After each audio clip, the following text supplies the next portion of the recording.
बिस्मिल्लाहिर्रहमानिर्रहीम। Electricity and magnetism में physics bye HRK और यूनिवर्सिटी फ़िज़िक्स के सिलेबस को फॉलो करते हुए आज जो हम टॉपिक पढ़ेंगे वो होगा कूलम्स लॉ। अब जैसा कि नाम से ज़ाहिर है, ये चार्ल्स कूलम ने पेश किया था 1784 में। अब चार्जेस के बारे में ये सबसे पहला लॉ था जो क्वांटिटेटिव मेजरमेंट शो करता था कि दो चार्जेस हों तो उनका आपस में किस तरह से इंटरेक्शन होता है। उसके लिए जो उसने एक्सपेरिमेंट यूज़ किया उस अपरेटस को हम टॉर्शन बैलेंस का नाम देते हैं। अब कूलम ने इसके ज़रिए दो चार्जेस के दरमियान जो फोर्सेस अप्लाई हो रही होती हैं उनके बारे में मैथमेटिकल फॉर्म उनकी डिराइव की। फिर उसके तकरीबन 13 साल बाद इसी बैलेंस को यूज़ करते हुए थोड़ी सी मॉडिफिकेशंस के साथ जो ग्रेविटेशनल फोर्सेस हैं उनके बारे में मैथमेटिकल फॉर्म डिराइव की गई थी।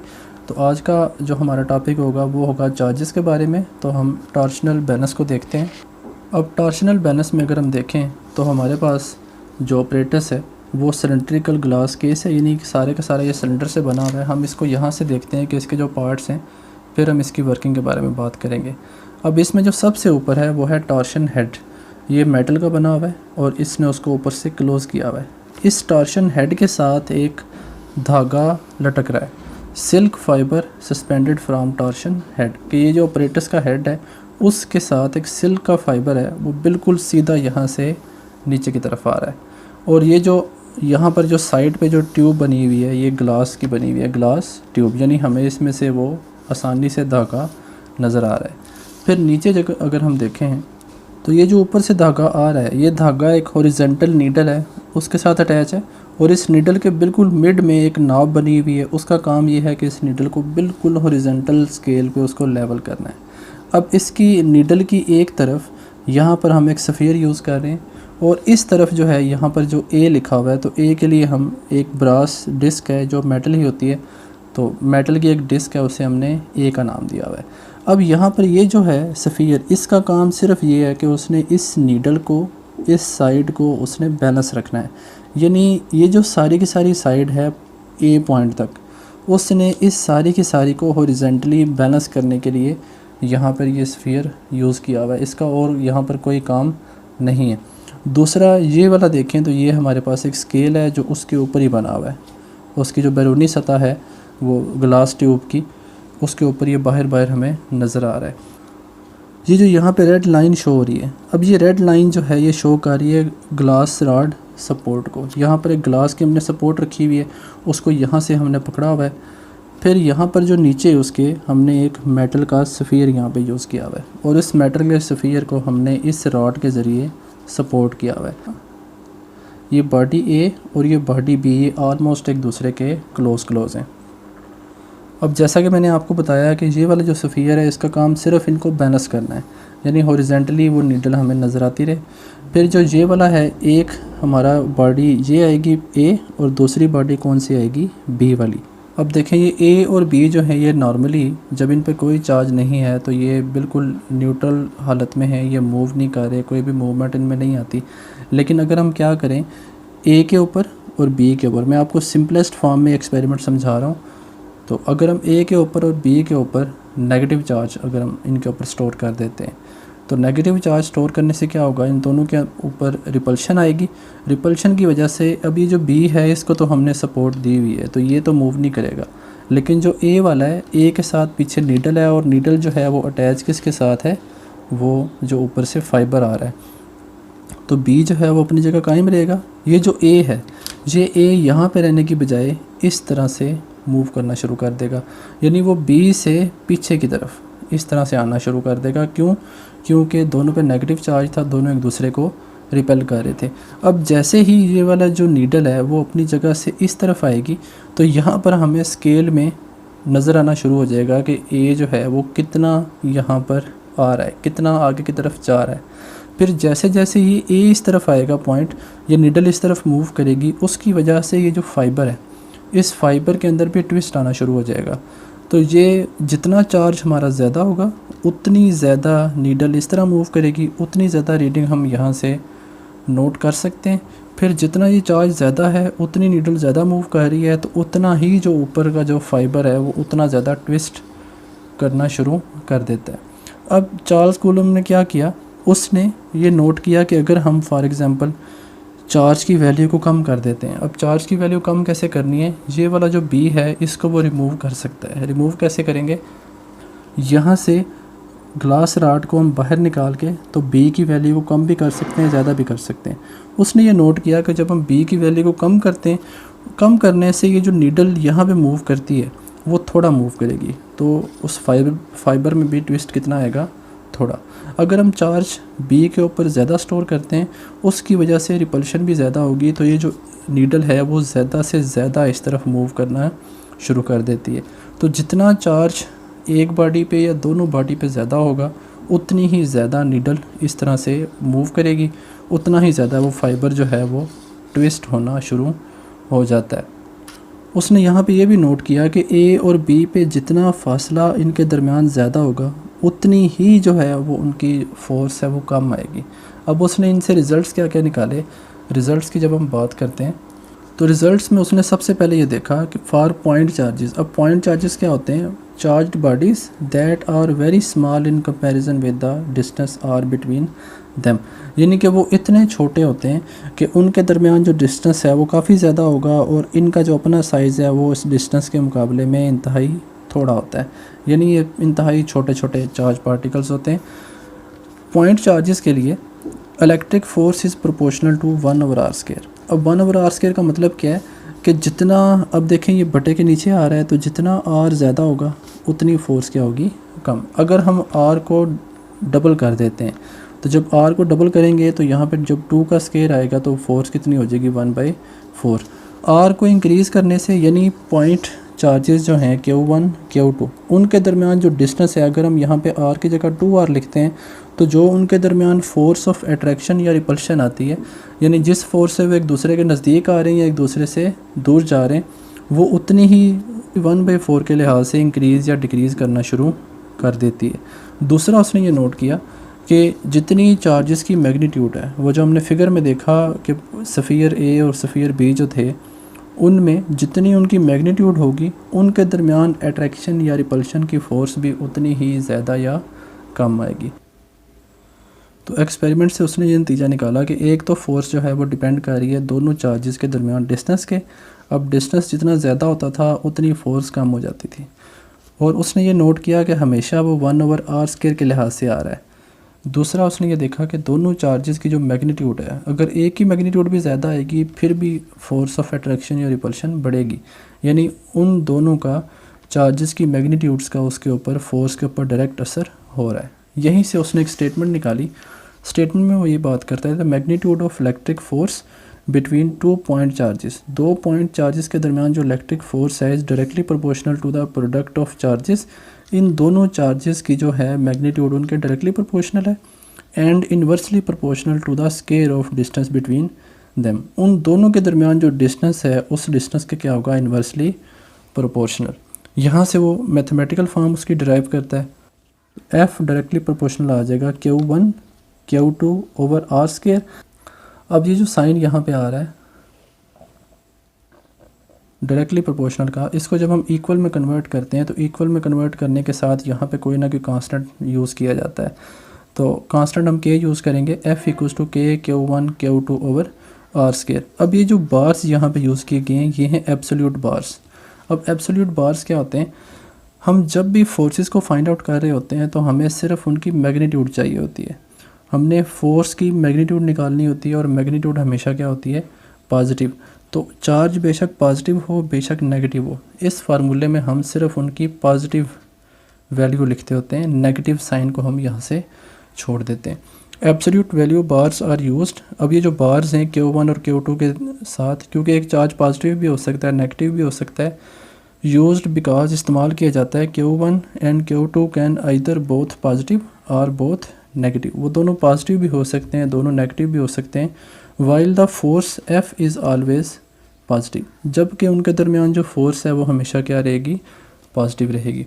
अगर फ़र्ज़ करें एक चार्ज हमने पॉजिटिव लिया हुआ है, एक चार्ज हमने नेगेटिव लिया हुआ है, तो उनको जो प्रोडक्ट लेंगे तो वो नेगेटिव आएगा, लेकिन हमें नेगेटिव फोर्स नहीं चाहिए, हम हमेशा फोर्स कौन से लेते हैं, पॉजिटिव। तो पॉजिटिव फोर्स यानी कि फोर्स की मैग्नीट्यूड वो जब निकालनी होती है तो हम Q1 और Q2 की जब न्यूमेरिकल्स में भी इनको हल करते हैं तो हम यहाँ पर सिर्फ उनकी मैग्नीट्यूड लिखते हैं, उनकी पॉजिटिव या नेगेटिव नेचर हम शो नहीं करते।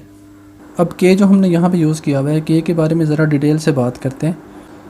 अब ये चीज़ याद रखें कि जब भी हम कोई भी कांस्टेंट किसी इक्वेशन में इंट्रोड्यूस करवाते हैं तो कांस्टेंट की कोई ना कोई न्यूमेरिकल वैल्यू और कोई ना कोई उसके यूनिट्स हमेशा मौजूद होते हैं।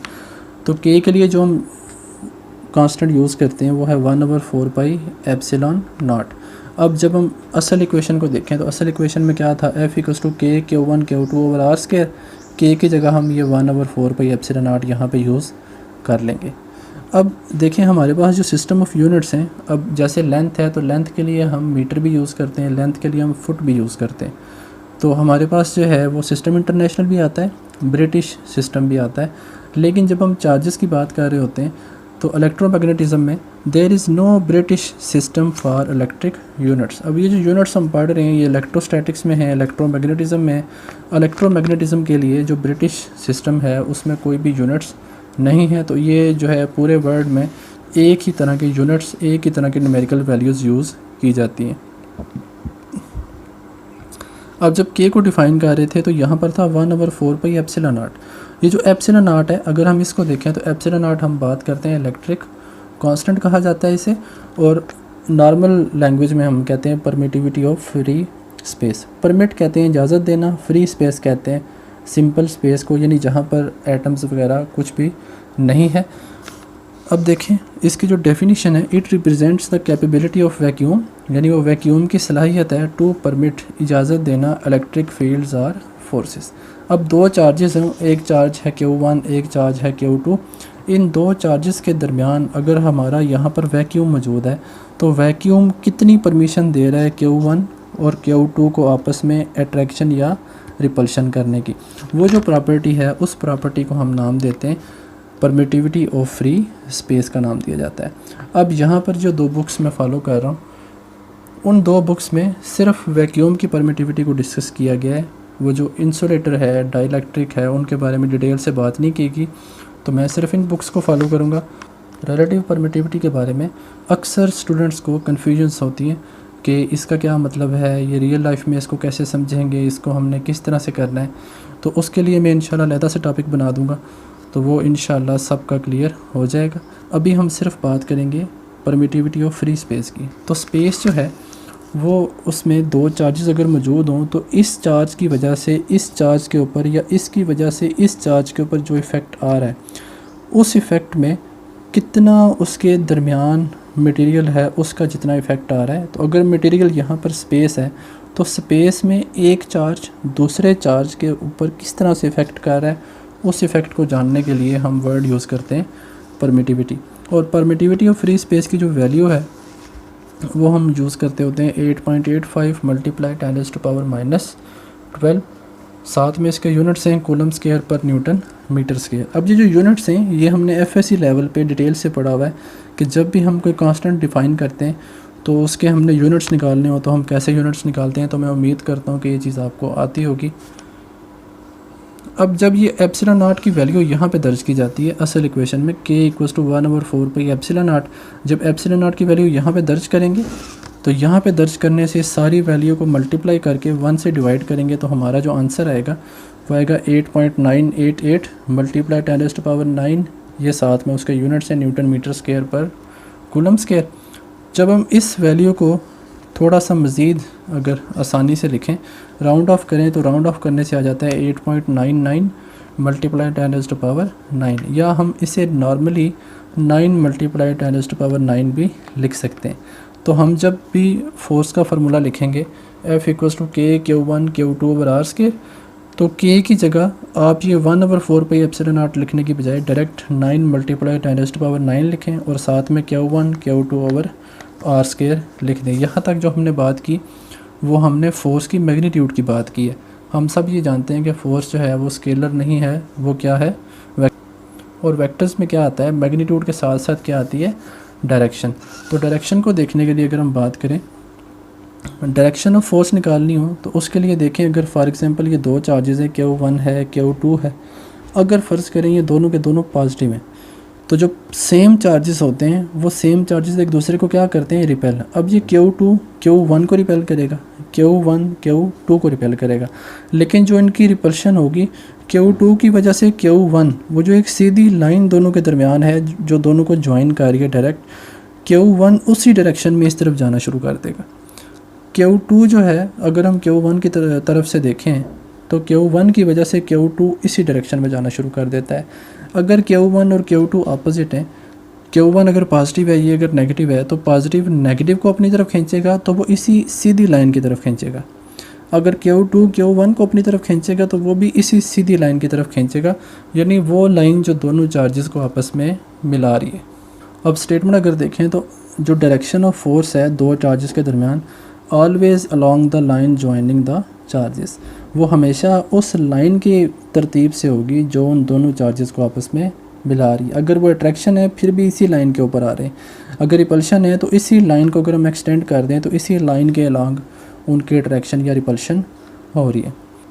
अब चार्जेस की अगर बात करें तो when Q1 Q2 have same sign, अगर दोनों के जो हैं वो साइन सेम हुए, यानी दोनों के ऊपर या पॉजिटिव है या दोनों के ऊपर नेगेटिव है, फोर्सेस आर रिपल्सिव। रिपल्सिव से क्या होगा, Q2 इधर Q1 इधर जाना शुरू कर देता है, लेकिन उसी लाइन के अलॉन्ग वो मूव शुरू करते हैं। लेकिन अगर Q1 Q2 have opposite signs, अगर एक पे पॉजिटिव है एक पे नेगेटिव है, किसी पे कितना पॉजिटिव है कितना नेगेटिव है उसका मसला नहीं है, फोर्सेस आर अट्रैक्टिव। अट्रैक्टिव से क्या मुराद होंगी, Q1 इसको इधर खींचेगा, Q2 इसको इधर खींचेगा, लेकिन फिर भी उसी लाइन के अलॉन्ग काम हो रहा होगा। तो जब भी हम डायरेक्शन निकालते हैं, डायरेक्शन के लिए always along the line joining the charges, वो लाइन जो दोनों चार्जेस को आपस में मिला रही होती है। अब बात करते हैं कि ये जो कूलम का कानून है, ये वेक्टर फॉर्म में हम उसको कैसे लिख सकते हैं। यहाँ पे हमने ऊपर निकाली थी मैग्नीट्यूड, यहाँ पर हमने डायरेक्शन की बात की। अब जब हमने मैग्नीट्यूड और डायरेक्शन को कंबाइन करना है तो हम उसे कहते हैं vector form of Coulomb's law. अब वेक्टर फॉर्म को लिखने के लिए हमने पॉजिटिव या नेगेटिव साइंस जो होते हैं उनका भी ध्यान रखना होता है। तो वेक्टर फॉर्म में शो करने के लिए हम दोनों केसेस देखते हैं। एक केस में Q1 Q2 अगर उनके दरमियान सेम साइंस हों, अगर वो सेम नेचर के हैं। दूसरा हम देखेंगे अगर वो अपोजिट नेचर के हैं, अगर एक पे पॉजिटिव है एक पे नेगेटिव है। अब फॉर एग्जांपल Q1 जो है वो पॉजिटिव है, Q2 भी पॉजिटिव है, और इनके दरमियान जो फोर्स होगी वो इसी लाइन के लॉन्ग होगी, तो ये वाला उनके दरमियान आ जाएगा डिस्टेंस। हम यहाँ पे क्या करना चाह रहे हैं, फॉर एग्जांपल हम Q2 की वजह से जो फोर्स Q1 पे अप्लाई हो रही है अगर हम उसकी बात करें, दोनों सेम चार्जेस थे, दोनों सेम चार्जेस होने के साथ साथ हम यहाँ से इस तरफ जा रहे हैं, तो यहाँ से इस तरफ अगर देखें तो ये दोनों सेम चार्जेस हैं। ये वाला चार्ज क्या करेगा, इस चार्ज को रिपेल करेगा, तो 1 के ऊपर जो 2 की वजह से फोर्स लग रही है उसकी डायरेक्शन क्या होगी, इधर बाहर की तरफ, और उसे हम लिखेंगे फोर्स ऑन 1/2, यानी चार्ज 1 के ऊपर चार्ज 2 की वजह से जो फोर्स लग रही है उसकी डायरेक्शन क्या है, यहाँ से इस तरफ। अब जो दोनों के दरमियान डिस्टेंस था, डिस्टेंस क्या था r, लेकिन जब हम 1 और 2 के लिहाज से बात करेंगे तो यहाँ से हम किस डायरेक्शन में जा रहे हैं, इस डायरेक्शन में। यहाँ से लेके यहाँ तक का डिस्टेंस कितना है, r1 2। अब डिस्टेंस यहाँ से किस तरफ होगा, जब हम चलेंगे इस तरफ, तो जो हमारी डायरेक्शन भी होगी डिस्टेंस की वो भी क्या होगी, यहाँ से इस तरफ आएगी। इस चीज़ को देखें, ये वाला जो है r12, ये दोनों के दरमियान जो डिस्टेंस है उसकी लेंथ को शो कर रहा है, और वो लेंथ किस तरफ जा रही है, इस तरफ जा रही है, तो उसके लिए हमने r12 वेक्टर लिखा हुआ है, यानी लेंथ भी और डायरेक्शन। अब डायरेक्शन क्यों, क्योंकि हम खुद बात कर रहे हैं कि Q2 से Q1 की तरफ, यहाँ से जो यहाँ तक हम जो डायरेक्शन यूज़ कर रहे हैं उस डायरेक्शन के लिए हम नाम यूज़ कर लेते हैं r12 यूनिट वेक्टर, यानी जो लेंथ है दोनों चार्जेस के दरमियान उसका यूनिट वेक्टर, यानी वो डायरेक्शन शो करने के लिए। तो ये जो है वो वेक्टर फॉर्म, और ये जो है ये यूनिट वेक्टर फॉर्म है किसकी, यहाँ से लेके यहाँ तक जो लेंथ आ रही है उसकी। Q2 Q1 पे जो फोर्स अप्लाई कर रहा है, दोनों सेम चार्जेस थे, उनकी डायरेक्शन किधर है, इस तरफ, तो हम उसे लिखते हैं F1/2 के साथ। तो उसकी जो डायरेक्शन हम निकालते हैं, हम देखते हैं कि जिधर ये फोर्स जा रही है, ये लेंथ भी जो हम तय कर रहे थे एक चार्ज से दूसरी चार्ज तक, उसकी डायरेक्शन भी क्या है, इधर से इधर जा रही है। तो हम बात करते हैं R12 is parallel to F12। इस चार्ज की वजह से इस चार्ज की तरफ जिधर वो लेंथ बन रही है उसी डायरेक्शन में जो फोर्स है वो भी अप्लाई हो रही है। तो दोनों चार्जेस के दरमियान जो लेंथ की डायरेक्शन है वही इस चार्ज की वजह से इस चार्ज के ऊपर फोर्स की डायरेक्शन भी आ रही है। तो जब सेम चार्जेस होंगे, सेम चार्जेस के केस में जो उनके दरमियान लेंथ की डायरेक्शन बन रही होगी, उनके दरमियान जो फोर्स अप्लाई हो रही है उसकी भी डायरेक्शन वही साइड बन रही होती है। Two equal and same sign point charges, यानी जब दोनों सेम हों, exert equal and opposite repulsive forces on one another, वो दोनों के एक दूसरे के ऊपर ऑपोजिट फोर्सेस अप्लाई करते हैं। ऑपोजिट कैसे करेंगे? अगर हम इस चार्ज की वजह से इस चार्ज के ऊपर देखें तो यहाँ पर फिगर चूँकि इसके लिहाज से इसकी बनाई गई है, लेकिन अगर हम इसके लिहाज से इसकी देखें तो ये वाला भी क्या करेगा, उसको रिपेल करेगा। चार्ज 1 की वजह से जो चार्ज 2 के ऊपर फोर्स अप्लाई होगी वो क्या होगी, इस तरफ आएगी, F21 आ जाएगी। अब F12 जो है वो इस तरफ है, F21 जो है वो उसके ऑपोजिट है। हम जब इसे मैथमेटिकल फॉर्म लिखेंगे, force on particle 1 exerted by particle 2 will be. अब जो पार्टिकल 1 पे पार्टिकल 2 की वजह से फोर्स अप्लाई हो रही थी उसे हम लिखेंगे F12, ऊपर वेक्टर की सिंबल हम यूज़ करेंगे। यहाँ पर K यूज़ कर लें, 1/4 पाई एप्सिलॉन नॉट यूज़ कर लें, 9 × 10⁻⁹ यूज़ करें, उसका फ़र्क नहीं पड़ेगा। Q1 Q2, अब यहाँ पर सिंपल था R², लेकिन अब जो R हम यूज़ कर रहे हैं वो 2 से 1 की तरफ था, उस लेंथ को हमने R12 का नाम दिया था। तो यहाँ पर भी R12 का स्क्वायर। अब ये जो है ये सारी उसकी मैग्नीट्यूड है।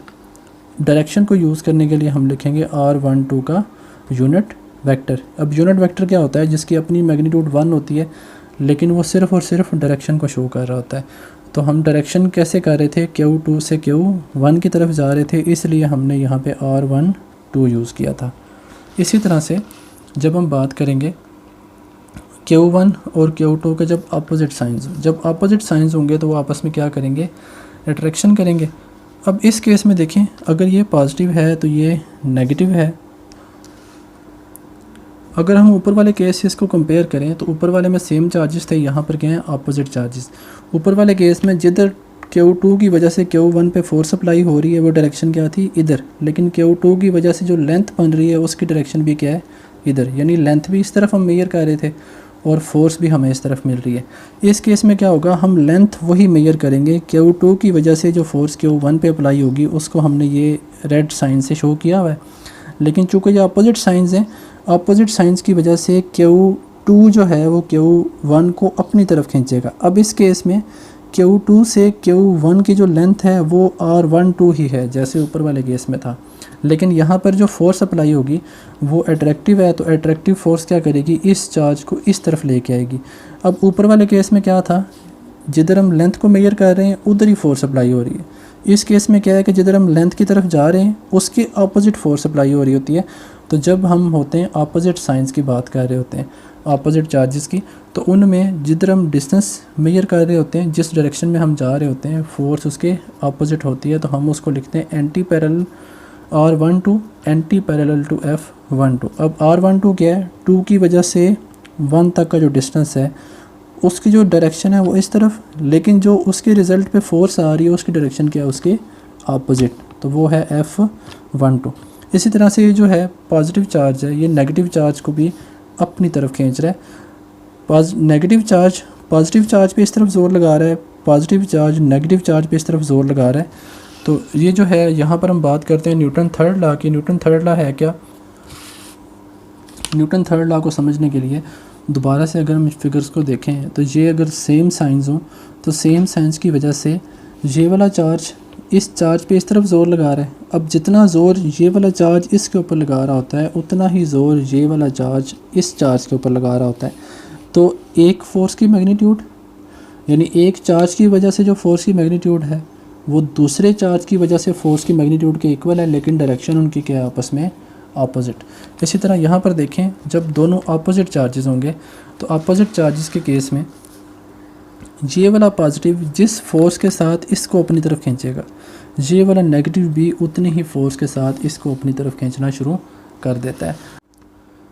अब इन दोनों केसेस में चाहे सेम साइंस वाला हो चाहे अपोजिट साइंस वाला हो, दोनों केसेस में उनकी मैग्नीट्यूड्स जो हैं वो सेम होगी, डायरेक्शन क्या होगी, opposite.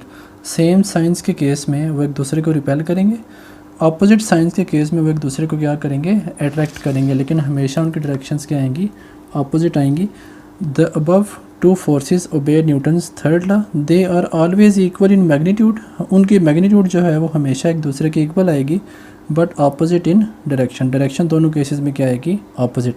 Even when the charges are not equal in magnitude, अब चाहे एक चार्ज जो है वो छोटा हो, दूसरा चार्ज जो है वो उससे बड़ा हो, या एक चार्ज के ऊपर मैग्नीट्यूड ज़्यादा आए, दूसरे के ऊपर कम आए, लेकिन जो उनके दरमियान अट्रैक्शन या रिपल्शन आएगी वो ओवरऑल सेम आएगी। ये जितने ज़ोर से उसको अट्रैक्ट या रिपेल करेगा, ये जितने ज़ोर से उसको अट्रैक्ट या रिपेल करेगा, उसकी जो मैग्नीट्यूड है वो सेम होगी। तो हम यहाँ पर देखें in both cases we can say that F2 की वजह से जो 1 पे फोर्स अप्लाई हो रही है वो इक्वल है F1 की वजह से जो 2 पे अप्लाई हो रही है, लेकिन डायरेक्शन दोनों की क्या है, अपोजिट है। तो हम जब उसको लेंथ की फॉर्म में देखेंगे तो हम सिंपली लिख सकते हैं कि R12 equals to minus R21, यानी दोनों की लेंथ्स भी क्या होंगी, डायरेक्शंस भी क्या होंगी, उन दोनों की अपोजिट आएंगी।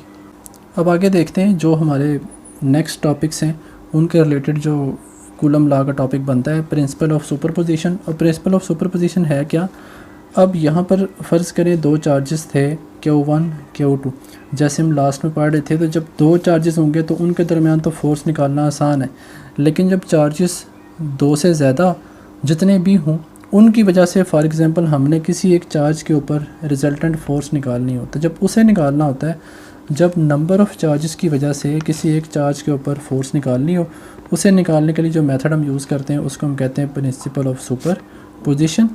Late we want to find electric force on Q1, जब हम Q1 के ऊपर फोर्स फाइंड आउट करना चाह रहे हैं due to Q2 and Q2 और Q3 की वजह से we use principle of superposition. अब जब प्रिंसिपल ऑफ सुपरपोजिशन हम यूज़ करते हैं तो हम यहाँ पर ये नोट करते हैं कि जब हम Q2 का इफ़ेक्ट देखेंगे Q1 के ऊपर तो हम Q3 को छोड़ देंगे, हम डायरेक्ट इनके दरमियान जो फोर्स हो रही है उसको मेजर करेंगे। फिर जब Q3 का देखेंगे तो Q3 का देखने के लिए हम Q2 को छोड़ देंगे, इन दोनों को आपस में डायरेक्ट देखेंगे, फिर एंड पे उनको आपस में रिजल्टेंट निकाल लेंगे। तो इसका जो रूल है वो है क्या, force acting on one charge due to another is, अब एक चार्ज के ऊपर दूसरे चार्ज की जो फोर्स अप्लाई हो रही है इज़ इंडिपेंडेंट, उसका इन्हिसार नहीं है, of whether or not other charges are present. अब एक चार्ज की वजह से दूसरे चार्ज के ऊपर जो फोर्स अप्लाई होगी उसका कोई डिपेंडेंस नहीं होगी कि कोई तीसरा या चौथा चार्ज भी वहाँ पर मौजूद है। ये जो ग्रीन लाइंस हैं इनके ज़रिए मैंने डिस्टेंस शो किया हुआ है, तो ये आपस में कनेक्ट नहीं है, सिर्फ ये डिस्टेंस को शो करने के लिए लाइंस यहाँ पे शो की हैं। तो जब हम Q1 के ऊपर फोर्स देखेंगे, जब Q2 की वजह से देखेंगे तो हम Q3 को छोड़ देंगे, हम सिर्फ इन दोनों का देखेंगे इफ़ेक्ट। इसी तरह जब Q3 का देखेंगे तो Q2 को छोड़ के सिर्फ इन दोनों के दरमियान जो फोर्स है उसको अप्लाई करेंगे और एंड पे उन सब को आपस में जमा कर देंगे, तो रिजल्टेंट फोर्स ऑन Q1 आ जाती है। अब मेथड में calculate force separately for each pair of charges, अब हम अलग-अलग से Q2 की वजह से भी और Q3 की वजह से भी हम फोर्सेस मालूम करेंगे। टेक दियर वेक्टर सम, उनका हम वेक्टर सम निकालेंगे to find net force on any charges. हम इनको वेक्टर्स की फॉर्म में इनका रिज़ल्ट लेके, अब वेक्टर्स की फॉर्म में उनका रिज़ल्ट हम क्यों लेंगे, जब हम इस टॉपिक के न्यूमेरिकल्स करते हैं, जैसे सॉल्व एग्जांपल्स भी मौजूद है बुक में, उसमें अगर हम देखें तो अब Q2 की वजह से डायरेक्शन इधर है, Q3 की वजह से डायरेक्शन इधर आ रही है, तो हम ओवरऑल देखें तो ये डायरेक्शन बनेगी इस तरफ बन रही होती है। तो हम एंड पे क्या करते हैं, उन फोर्सेस का रिजल्टेंट भी लेते हैं और एंड पे हम क्या करेंगे, जो उनकी मैग्नीट्यूड्स हैं उनको आपस में जमा कर दें तो फोर्स ऑन F1 आ जाएगी। कैसे, 2 की वजह से जो 1 पे फोर्स है, 3 की वजह से जो 1 पे फोर्स है, उनकी जो वैल्यूज़ हैं उनको आपस में प्लस करें तो एंड पे फोर्स ऑन F1 निकल आती है। अब आगे बात करते हैं कि जो कूलम्स लॉ हमने पढ़ा है इसकी सिग्निफिकेंस क्या है, कि हम इसको कहाँ पे अप्लाई कर सकते हैं। तो जैसे पहले लेक्चर में मैंने इलेक्ट्रोमैग्नेटिज्म की बात की थी, उसकी जो प्रैक्टिकल लाइफ एप्लीकेशंस हैं उनमें हमने देखा था कि हमारा जो एटॉमिक स्ट्रक्चर है वहाँ पर भी इलेक्ट्रोमैग्नेटिज्म का रोल मौजूद है। इसी तरह से जब हम क्वांटम लेवल पे इस कूलम लॉ को डिफ़ाइन करते हैं तो वहाँ पर हम देखते हैं कि इट डिस्क्राइब्स इलेक्ट्रिकल फोर्सेस यानी चार्जेस की वजह से जो फोर्सेस आ रही होती हैं, that bind electrons of an atom to its nucleus. जिन फोर्सेस की वजह से इलेक्ट्रॉन एटम के अंदर न्यूक्लियस के साथ अटैच रहता है, उसके गिर्द वो रिवॉल्व करता रहता है, उसके अंदर भी यही फोर्सेस अप्लाई हो रही होती हैं। फिर अगर हम बात करें forces that bind atoms together to form molecule, फिर वो जो एटम्स हैं वो किस तरह से मिलकर मॉलिक्यूल बनाते हैं, उसके अंदर भी जो फोर्सेस हैं वो भी यही होंगी, electrical forces.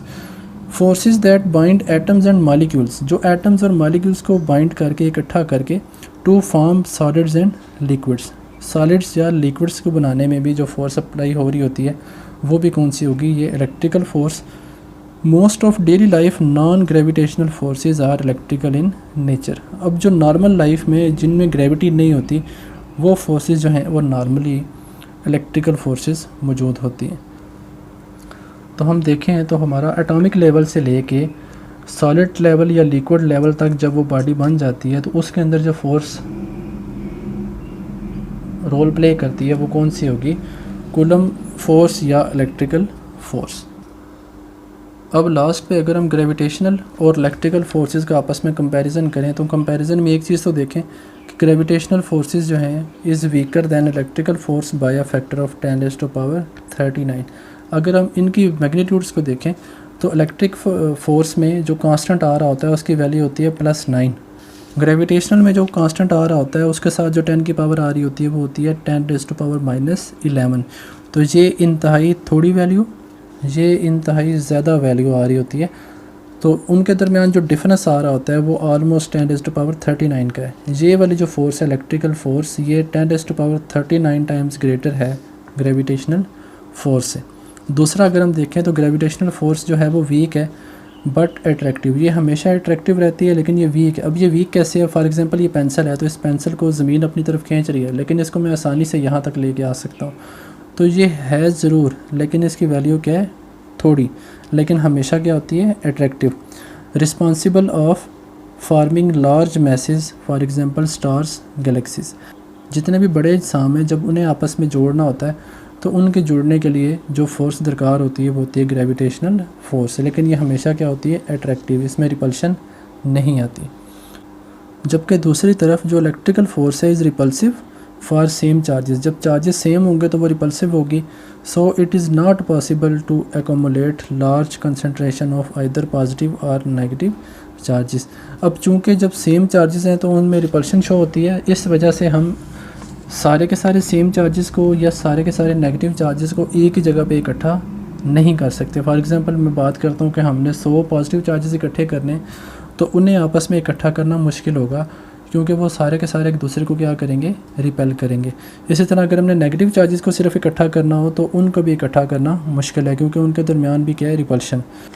So we must have always 2 types of charges, हमेशा हम दोनों टाइप्स ऑफ चार्जेस को यूज़ करते हैं to compensate for each other on large scale. हमने जब लार्ज स्केल पे बॉडीज़ बनानी हो तो हम दोनों चार्जेस को इकट्ठा यूज़ करते हैं। इकट्ठा कैसे यूज़ करेंगे, यहाँ पर अगर पॉजिटिव है उसके साथ हम रखेंगे नेगेटिव, फिर पॉजिटिव, फिर नेगेटिव, फिर पॉजिटिव, फिर नेगेटिव, फिर पॉजिटिव, फिर नेगेटिव, तब जाके उनके दरमियान जो है वो लार्ज स्केल पे हम बॉडीज़ को अरेंज कर सकते हैं। आज के लेक्चर में हमने बात की कूलम लॉ के बारे में और हमने देखा कि कूलम ने एक्सपेरिमेंट किस तरह से यूज़ करते हुए उन्हें चार्जेस को मैथमेटिकल फॉर्म में शो किया। फिर हमने उनकी वेक्टोरियल फॉर्म देखी और एंड पे हमने देखा कि नंबर ऑफ़ चार्जेस अगर मौजूद हों तो उनकी वजह से किसी एक चार्ज के ऊपर फोर्स कैसे मालूम की जा सकती है। और लास्ट पे हमने उन दोनों का कंपैरिजन किया। अब जो नेक्स्ट टॉपिक्स हैं वो इलेक्ट्रिकल फोर्स से ही रिलेटेड इलेक्ट्रिक फील्ड के बारे में कि चार्जेस एक दूसरे के साथ किस तरह से इंटरेक्ट करते हैं और उसकी जो प्रैक्टिकल एप्लीकेशंस हैं उनके बारे में बात की जाएगी। आज की वीडियो में इतना ही। नेक्स्ट वीडियो नेक्स्ट टॉपिक के साथ फिर से हाज़िर होंगे। अल्लाह हाफ़िज़।